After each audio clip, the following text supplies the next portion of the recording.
တောမှာဆိုရပြမှာဖိုးထောင်တယောက်ရှိတယ်တဲ့လူငယ်အသက်20လောက်ရှိပြီမိဘများလည်းမရှိဆင်းရဲလိုက်တာလည်းအင်ယူဝတ်ဆရာမရှိဘူးအစိုးစုကလေးနဲ့ခါမှာဓမ္မတော်လေးတစ်ချောင်းပဲသူပိုင်တယ်ဟိုးရွာထိပ်ကအကျော်တဲ့ဒေါ်မြရင်တဲ့အကျော်တဲ့ကြီးစီမှာသွားပြီးအကျော်ဘူလေးထဲမှာအိပ်ရပဲလော်ထင်းလေးတွေဒါကလေးတွေခုတ်ပြီးတော့မှဒေါ်မြရင်ကိုသွင်းရတယ်3စီးဆိုတစ်စီး2ကြက်ဆိုတော့6ကြက်ရဒေါ်မြရင်အကျော်လေးတစ်ဖက်နဲ့သမင်းညာလေးတစ်ခဲမနဲ့ကျွေးတာလေးစားညနေကျွေးတာလေးစားနောက်တစ်နေ့ပဲလော်ထင်းလေးတွေသွားခုတ်ဒေါ်မြရင်ကိုပေးဒေါ်မြရင်က2ကြက်နဲ့ဈေးဖြတ်သမင်းကလေးနဲ့အကျော်ကြမ်းနာလေးနဲ့ဖိုးတောင်ဒီလိုကြည့်ရတယ်ဘာသာမှလည်းမတောက်ဘာမှလည်းမသိတနေ့တော့ရွာနီးမှာထင်းလေးတွေကကုန်ပြီဆိုတော့ဟိုးဝေစင်းစင်းညွန့်စီဖိုးတောင်ကဓမ္မတော်လေးကင်ပြီးသွားတောကြီးမှာ3-4မိုင်ဝေးတဲ့အဝေးရောက်တော့တစ်ပင်သွားတွေ့ထွာဆိုင်လောက်ဟာဖြောင်းတစ်ပင်ကလည်းထီလိုပဲဖြောင်းလို့ငါခါတိုင်းခုတ်နေတဲ့ပဲလော်ထင်းလေးတွေလောက်ကလေးတွေအခုဒီပင်ကမြတ်စွာဘုရားဖြောင်းတန်းနေပါလားဘာပဲများလဲဘာပဲမဖြစ်ခုတ်လိုက်လို့ရှိထင်းနေအစီအများကြီးရမယ်ပတ်စံလည်းအများကြီးရမယ်ဒါပဲသိတယ်ခါဓမ္မရိုးလေးထုတ်အပင်ကြီး3-4ချက်ခုတ်အနာယူနီဖောင်းနဲ့တူတယောက်ချက်ချင်းရောက်လာတတော်ဦးစီးတဲ့ရေးထားအမကိုလူမင်းဒါဘာဟုတ်တာတော့တစ်ပင်ခုတ်တာပေါ့တစ်ပင်ခုတ်တာငါမြင်သားပဲကွာဩဆရာကြီးမြင်တာဘာလို့မေးနေတော့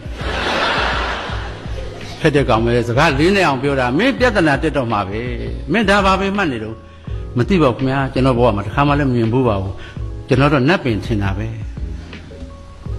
အင်မတန်ရေးကြည့်တဲ့ပင်မင်းပြဿနာလုပ်နေပြီမင်းဘေရွာကလည်းတောမပါခင်ဗျာဟိုးပြကမင်းနာမည်ဖိုးထောင်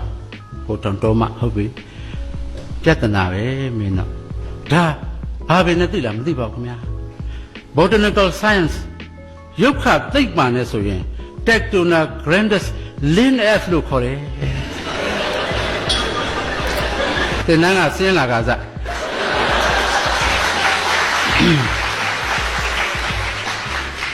တင်နန်းကဆင်းလာစားရဲလည်းမမေ့သေးတော့ဒီတောသားကိုသွားပြီးတော့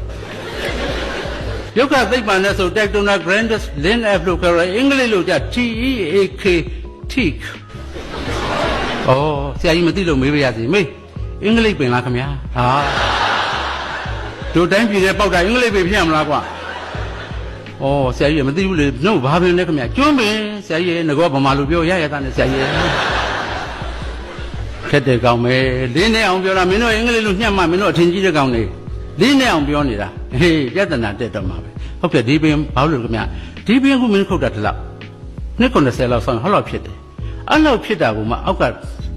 တို့ခုတ်ရတယ်ခုတ်ပြီးတင်းတက်ရတယ်စင်းနဲ့အောင်ချချောင်းနဲ့ရနေပြီးတစ်စိတ်တွေပို့တစ်စိတ်ကလည်းရန်ကုန်စိတ်ကန်းကိုပို့နိုင်ငံခြားတင်တဲ့သင်္ဘောကြီးနဲ့တင်ရင် foreign exchange လို့ခေါ်တဲ့နိုင်ငံခြားငွေရတာ။အိုးဆရာကြီးမသိလို့မေးပါရစေမေးဗမာပတ်စံဘာဖြစ်လို့လဲခင်ဗျာ။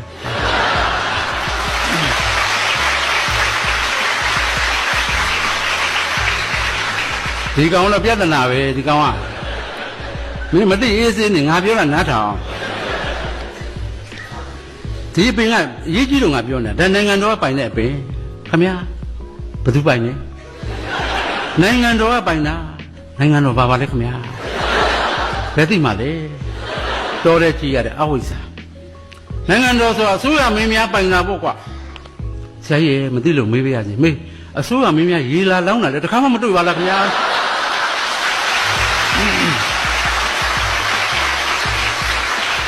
ခက်တဲ့ကောင်ပဲမင်းတော့နှစ်မှုဖြစ်တော့မှာပဲအစိုးရမင်းများနဲ့တကွာတိုင်းသူပြည်သားအားလုံးကပိုင်တဲ့အပင်အမတန်ဖိုးတန်တဲ့အပင်။အိုးဒီအပင်မှာမှတ်တော့တရားဥပဒေပြဋ္ဌာန်းထားတယ်။ကျွန်းတပင်ခုတ်ထောင်စနဲ့ခင်ဗျာထောင်စနဲ့ကြတယ်ဒီပင်တစ်ပင်ခုတ်။ဟာအဲ့ဒီတော့မှဖိုးတောင်ချွေးသည်ချွေးပေါက်တွေကြ။သူကတူလဲစဉ်းစားတယ်တယောက်တည်း။ဒီပင်ငါခုတ်မိတာတော့ပြဿနာတက်ပြီ။တို့ရကတာအေးလူသက်တာ9နှစ်ကြာတယ်ကြားဘူးတယ်ဒီပင်က10နှစ်ဆိုငါဒီကောင်းပန်းရင်3နှစ်သက်တာမယ်ဟုတ်တယ်လေသူကလည်းသက်တာရသက်တာကြောင့်စဉ်းစားတာဟိုကတင်တန်းကဆင်းတဲ့ပညာပေးဆရာကမသိဘူးခါကဓမ္မလိုထုတ်ပြီးပိုင်းတော့သေးရော